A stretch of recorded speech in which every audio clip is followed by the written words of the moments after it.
I had failed on an epic scale.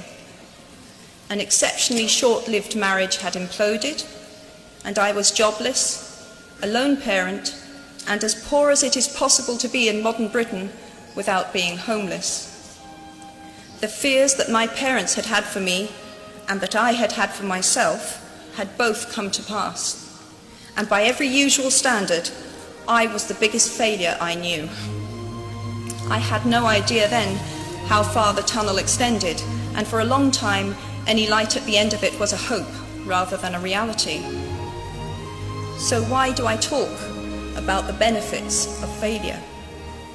Simply because failure meant a stripping away of the inessential. I stopped pretending to myself that I was anything other than what I was, and began to direct all my energy into finishing the only work that mattered to me. Had I really succeeded at anything else, I might never have found the determination to succeed in the one arena where I believed I truly belonged.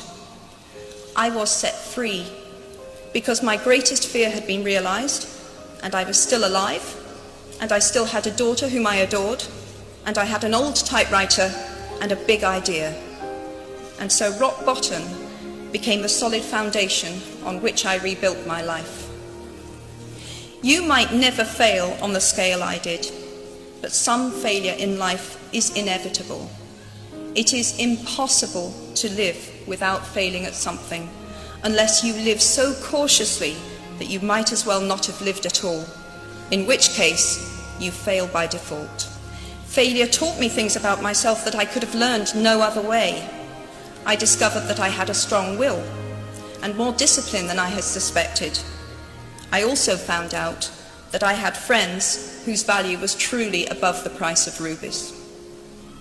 The knowledge that you have emerged wiser and stronger from setbacks means that you are, ever after, secure in your ability to survive.